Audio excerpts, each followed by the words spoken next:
Maintenant, le niveau B2, on passe un cran au-dessus. Donc un cran au-dessus, c'est un niveau au-dessus. Et donc là, on te considère comme un indépendant avancé. Le niveau B2, c'est déjà un niveau avancé. Et je me rappelle, à mon ancien boulot, on parlait de ça entre professeurs et il y avait une professeure qui me disait « Mais je trouve ça totalement inadapté qu'au niveau B1, c'est encore assez chill et au niveau B2, là, on te demande d'argumenter et c'est un gros truc, c'est pratiquement, oui, avancé. Mais no stress, pas de stress. Alors, de nouveau, on n'attend pas de toi que tu parles comme un natif au niveau B2. Tu peux encore faire des erreurs, ça dépend des erreurs. Il y a des petites erreurs et de grosses erreurs. Donc, par exemple, bien conjuguer les verbes, ça, c'est important. Mais si tu fais des petites erreurs et que tu peux te corriger toi-même au moment de l'examen oral, par exemple, c'est pas quelque chose de vraiment pénalisant. Et donc là, en termes d'aptitude, de ce qu'on attend de toi, c'est que tu sois capable de comprendre des textes complexes. Donc de comprendre des textes complexes, par exemple sur des sujets d'économie, d'écologie, de société, d'actualité en général. Aussi, tu peux t'exprimer avec une certaine facilité, d'une façon détaillée, donc donner des détails, expliquer tes idées, aller vraiment jusqu'au bout de tes idées et aussi avec une certaine fluidité. Donc, pas commencer à dire quelque chose et puis bloquer, ça non. Donc, par exemple, si tu as une idée et puis tu as l'impression que tout se mélange dans ta tête, essaye de combler les trous et de continuer à parler. Ou bien si tu as un thème qui t'inspire pas du tout, ça c'est possible, et tu te sens un peu bloqué, ne pas juste faire des phrases coupées et sans lien entre elles. Utilise la technique des politiciens. Donc par exemple, quand un journaliste pose une question à un politicien et il n'était pas préparé à cette question, il va dire « C'est une bonne question que vous posez là. Permettez-moi de réfléchir un peu. » Donc quand on parle de ça, on a ça, et donc, et voilà. À ce moment-là, il a les idées qui se mettent en place, il a le temps, mais il ne reste pas sans parler. Et aussi, donc, en parlant vraiment de l'épreuve B2 en termes de production orale, donc ce qu'on te demande, c'est justement aussi d'introduire le sujet, de parler du sujet, de dégager le thème, comme ça montre que tu as compris le texte que tu as eu, et ensuite de présenter ton point de vue et d'argumenter. Et alors là, de nouveau, pas de stress, il y a un temps de préparation. C'est pas sans préparation. Donc, je vais te montrer un exemple. Donc, voilà. Et donc, tu vois ici que la consigne, c'est le candidat choisit un document parmi 2 tirés au sort. Tu as 30 minutes de préparation à peu près. Tu dois dégager le thème, défendre un point de vue, construit et argumenté. Et donc là, ce qu'on attend de toi, c'est vraiment de donner des exemples concrets, précis, en rapport avec le sujet, donner ton point de vue, être capable d'argumenter et d'utiliser par exemple des connecteurs comme cependant, néanmoins, de plus ou en outre.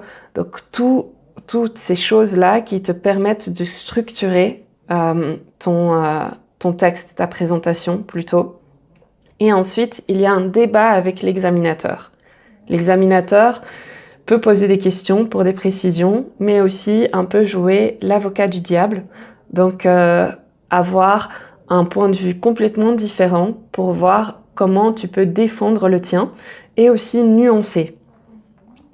Et donc ici, tu as 2 exemples. Donc, est-ce que le travail, c'est le bonheur?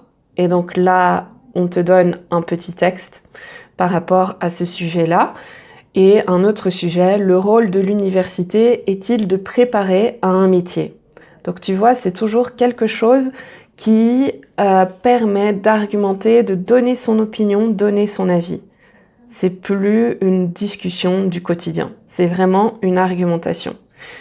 Et là, pour montrer ta capacité, tes aptitudes, donc là, tu peux utiliser par exemple les hypothèses. Donc ça montre que tu as un niveau avancé en français. Donc les hypothèses, donc les phrases où tu dois combiner l'imparfait, le conditionnel présent, ou le plus que parfait, le conditionnel passé. Donc si on avait fait ça, donc on aurait eu ça, par exemple. Donc là, c'est plus que parfait, conditionnel passé. Le subjonctif, ici, c'est très bien de l'utiliser. Et puis aussi, donc exprimer la cause, la conséquence, l'opposition. Donc par exemple, par conséquent, à moins que. Donc et voilà. Et ensuite, pour l'expression écrite ou la production écrite, la même chose que pour le B1, c'est juste le thème qui change. Et là aussi, il faut respecter la forme qu'on te donne. Donc parfois, on te demande d'écrire une lettre, donc respecter la forme. Et parfois aussi, on peut te demander d'écrire autre chose. Et toujours utiliser un langage adéquat. Donc ici, tu as un exemple. Voilà, ça c'est l'exemple d'une production écrite qu'on peut te demander. Vous vivez dans une zone en France, dans une zone piétonne du centre-ville. Le maire de votre ville a décidé d'ouvrir certaines des rues de cette zone à la circulation des autobus pendant la journée. Comme représentant de votre immeuble, vous écrivez une lettre au maire pour contester cette décision en justifiant votre point de vue. Donc ici, on te demande d'écrire une lettre officielle au maire. Donc ça doit être un langage formel. Et aussi respecter la structure d'une lettre. Et donc, par exemple, la phrase typique « Je sous-signais ta représentant ».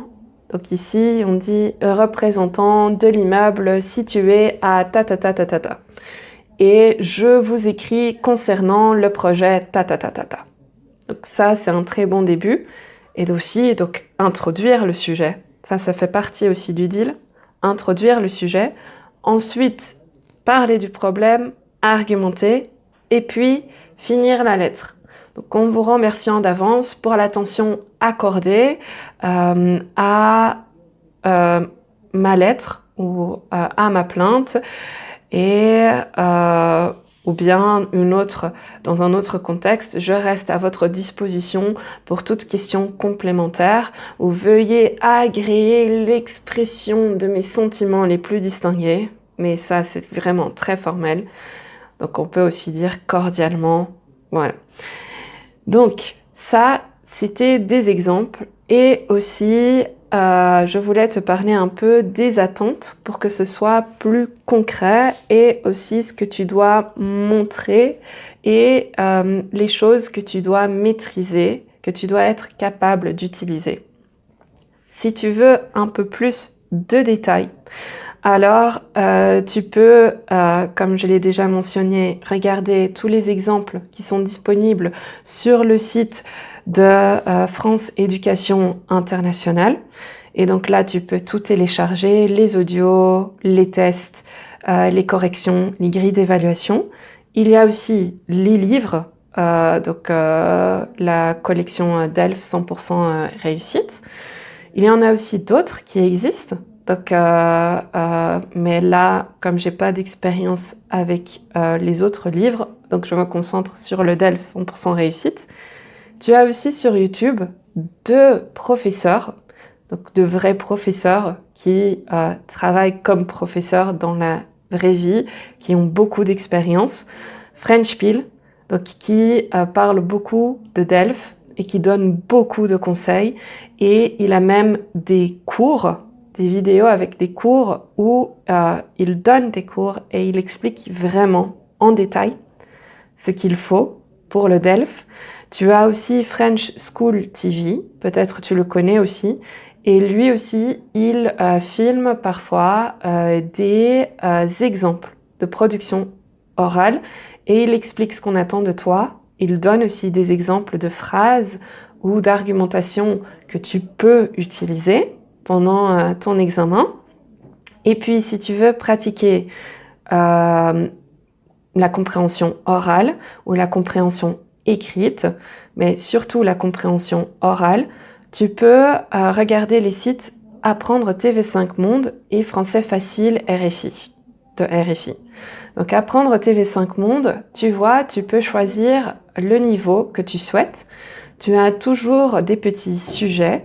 Là, c'est bien parce que c'est très complet. Tu dois écouter quelqu'un parler à propos d'un sujet ou une interview. Ensuite, tu as aussi des petits exercices de vocabulaire qui te permettent d'acquérir plus de vocabulaire et d'apprendre du vocabulaire que tu pourras utiliser toi aussi pendant les tests. Et ensuite, français facile RFI, c'est la même chose. Tu peux aussi choisir le niveau que tu souhaites et ensuite, tu peux pratiquer la compréhension orale, en général avec des podcasts. Tu peux aussi télécharger les podcasts sur ce site et télécharger les PDF, ceux avec les exercices et aussi les autres avec les corrections. Comme ça, tu peux t'entraîner à pratiquer la compréhension orale. Voilà, donc maintenant tu as pratiquement presque toutes les cartes en main, sauf la pratique, mais j'espère que tu as mieux compris ce qu'il faut en fonction de aptitudes et connaissances. Donc voilà. Et évidemment, si tu veux apprendre du vocabulaire ou perfectionner ta grammaire, tu peux me suivre aussi ici. Merci à toi d'avoir regardé cette vidéo et j'espère qu'elle t'a aidé. Si elle t'a aidé, laisse un like et dis-le moi dans les commentaires. Ça me fera plaisir. À la prochaine. Ciao!